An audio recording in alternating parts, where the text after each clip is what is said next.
The World Bank has always been an arm of the US military, and very often its president has been the former Defense Department head or a military head. The World Bank, upon its founding, had one basic purpose, to make sure that other countries did not produce their own food. The idea was to have other countries produce goods, food, and services that the United States didn't produce, such as tropical climate crops or plantation crops. And there was an alternative to the World Bank promoted by Morris Forgash, a senator from Florida, for World Bank acceleration.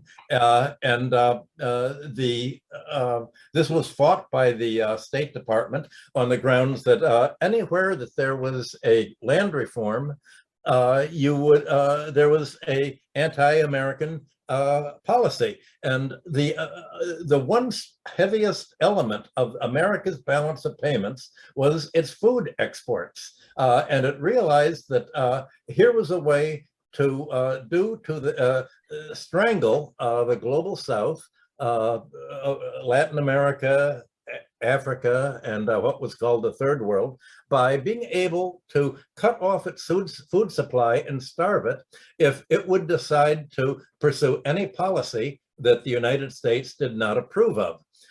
It wanted to use food like it's using oil today against Europe, by blocking access to Russian oil, and by invading the Near East to seize the oil of Iraq, seize the oil of Syria, control the pipelines in Afghanistan, and destroy the oil production in Libya. Well, agriculture was what the fight was all about in the 1950s and 60s and early 70s. So I wrote my master's dissertation on the World Bank missions to countries, and all of the missions said you have to promote domestic agriculture, domestic family farming, and food production. But the World Bank wrote into its Articles of Agreement that it couldn't do this.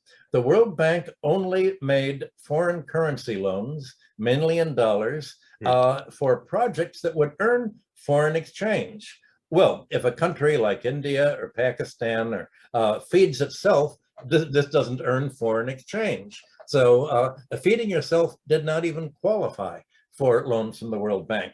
Only if you make export crops or produce things that America wants to import, low-wage manufacturers, will it do it.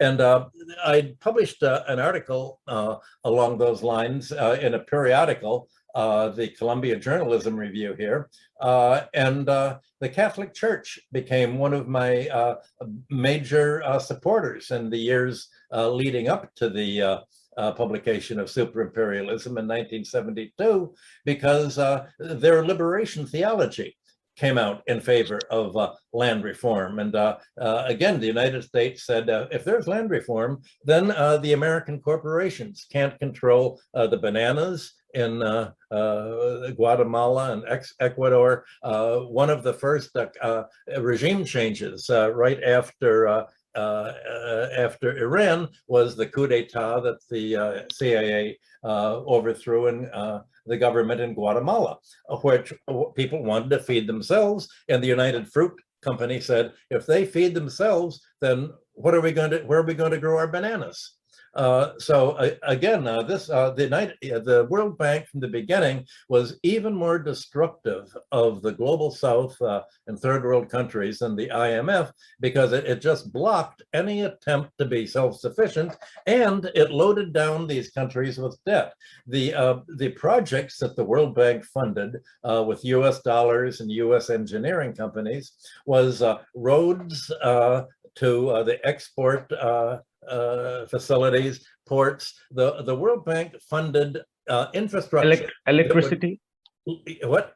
Electricity as well? Yes, electricity that would serve the American companies there and lower the cost of producing exports for firms that America bought control of. So the world, if American company would buy into a country, the World Bank would supply all of the external costs, so that the company itself, the American company, would not have to build roads, would not have to build port facilities. None of this actually helped the third world countries develop at that time, but they did help the American investment, and it was always looked at that. The idea was to make American investment in foreign countries more profitable, prevent other countries from becoming independent in food, so that if they, for instance, in the 1950s, when China had its revolution under Mao, America tried to starve China by blocking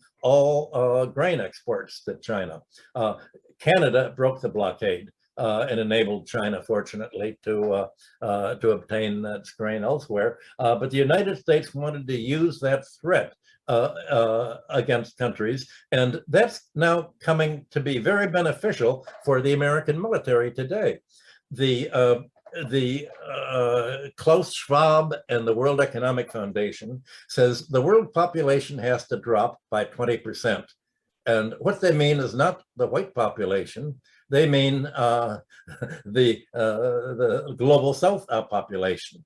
And they've insisted that countries not buy Russian agricultural exports.